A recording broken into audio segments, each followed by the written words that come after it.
Today's guitar book review is on this one. It's called The Country Blues Guitar by Stefan Grossman. You may have seen other books by him. I think he's written quite a few as far as I'm aware. I haven't checked that, but his name's cropped up a lot over the years, so I think he probably has written a lot of books. Anyway, this is an old one, another old one.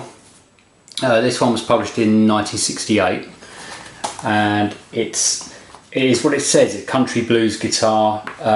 Mississippi John Hurt features a lot in this one, and it's those kind of players, Memphis Minnie. Most of the others I hadn't heard of actually, but if you're really into this sort of style of music, you might have heard of the others.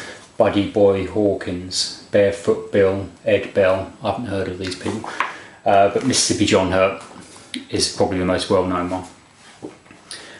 This is a really nice book. It's another one that's got sort of a good introduction and a few little photos in, not too many, but the photos that are in are interesting. There's a description of how to read the tab, and then another description written by someone else other than the author of how to read the normal notation. And this book's got both in. I'll talk about that in a second. It's dedicated to Mississippi John Hurt. I think at the beginning, yeah, there's a cool photo of him and a quote from him. It's dedicated to him. It was published in '68 and he died in 1966, so that's probably why it's dedicated to him. And it just takes a few songs in this style, a few Mississippi John Hurt songs and a few songs by these other people, and just goes through them note for note and explains the patterns that the right hand's doing, predominantly the right hand, and just explains a little bit about how to play it, and then they're written out in tab and dots. Now, they're very accurate, and if you put time into this, then it's a great book, and you could really delve into that style of playing, and this book would be really good for that. That's kind of a criticism as well, just because you'd have to put a lot of time into it. So if you want to quickly just pick up a few things, it's probably not the book to do that. But if you really sort of get into it and spend a lot of time with it, I think it's a really good one. My main criticism of it is the tab is not very good at all in this. And if I just flick to a random example, so I'll just open it somewhere in the middle. So okay, so this song called If You Don't Want Me, Mississippi John Hurt. Now when you look, there's the tab, there's the dots, both telling you the same thing. It's two ways of writing the same music.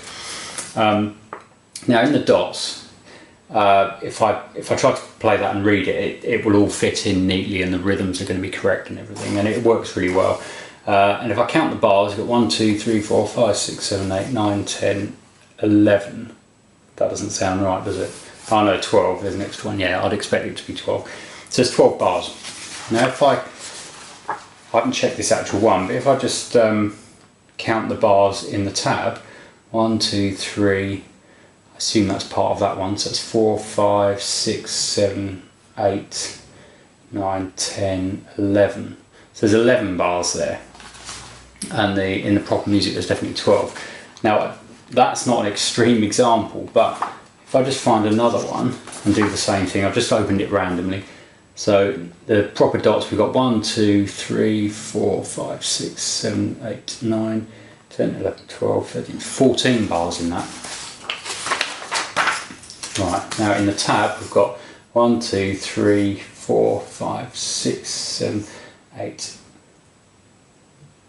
bars, and then there's an extra 4 bars that they've added to say these are in the verses, this section's added.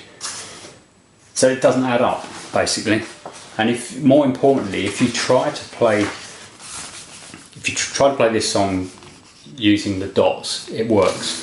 If you try to play it using the tab, and the tab's written in bars and written in kind of approximately in rhythm, it doesn't work. There's notes maybe in the wrong bar, or there's notes that should be in one bar and they're left until the next bar.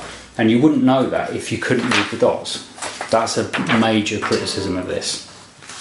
So the tab is useless unless you can read the dots and you're not great at it and you need to use the tab to help. Then I suppose you could do that but you have to be aware that the tab isn't written, the notes aren't written in the correct bars all the way through. So that's a big criticism of this. Otherwise, I really like it. It's a really nice book. I think it's quite hard to get hold of now. Someone lent me this one, and the first thing I did was see if I could get my own copy, and I think there might have been one or two on eBay that were quite expensive, but I haven't actually got myself one yet. I've still got the one that was loaned to me. But because it's quite old, it probably has been out of print for a long time. I don't know how easy it'd be to get hold of, but if you're into the style of Mississippi John Hurt and people like that, then it's definitely a good book to get, but as long as you can read the dots. Now, I find myself in doing these book reviews with these old books. I keep saying that. I find myself saying that a lot. And with some of the more modern books, if you can read the dots, it's a good book. If you can't, not so good. So there's a theme here, like maybe reading the dots is something to get into if you can't already do it. If you want to use books, yeah, really, there's probably hundreds of people on YouTube teaching you how to play the songs that are in here now, but don't know if they'll all be as accurate as what's in this book.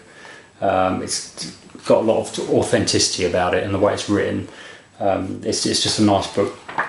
So yeah, recommended that one, if you can read the dots.